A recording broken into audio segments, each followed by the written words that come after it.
राहुल गांधी से अमित शाह आखिर किस बात पर घबराए हुए हैं? क्या उन्हें वोट चोरी के खुलासे का डर है? ये सवाल इसलिए क्योंकि राहुल गांधी ने अमित शाह की एक बार फिर से पोल खोल दी। संसद के बाहर राहुल गांधी ने अमित शाह की पोल खोलते हुए उन्हें मेंटली डिस्टर्ब बोला और क्या कुछ कहा। मुझे तो काफी अच्छा लगा क्योंकि दोनों डिबेट्स में हमने मतलब धज्जियां उड़ा दी उनकी। आपने अमित शाह को देखा होगा, डिस्टर्ब, गाली तक दे दी सदन में, तो मेंटली डिस्टर्ब थे, प्रेशर में थे। उसका एक रीजन है क्योंकि वो वोट चोरी में मतलब पूरा का पूरा ढांचा इन्वॉल्व है, वो तो पूरा देश जानता है। दोस्तों, राहुल गांधी संसद परिसर के बाहर जब आते हैं तो तमाम पत्रकारों से बातचीत करते हैं और अपनी बात कहते हैं। ये एक आम चलन भी है।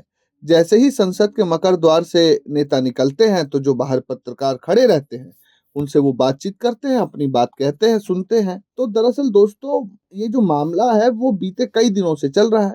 आप भी जानते हैं कि राहुल गांधी ने वोट चोरी और एसआईआर को लेकर संसद में तमाम बातें कही थी, तमाम खुलासे किए थे।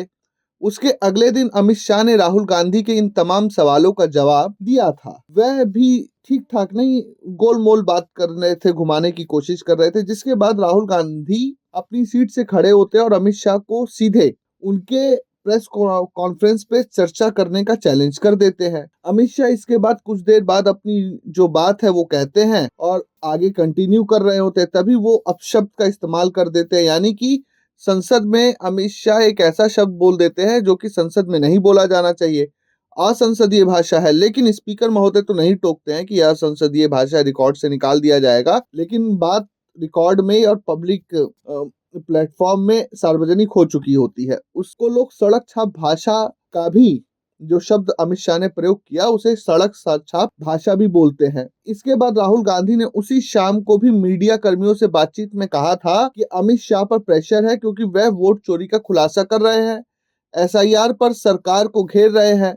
तो अमित शाह पर प्रेशर है अपनी सरकार को डिफेंड करने का। तो दर्शकों, कहीं ना कहीं एक नेक टू नेक टसल हो गई है कि राहुल गांधी लगातार चैलेंज किए जा रहा है, लेकिन सत्ता पक्ष की तरफ से कोई भी उस चैनल को एक्सेप्ट करने की हिम्मत नहीं जुटा पा रहा।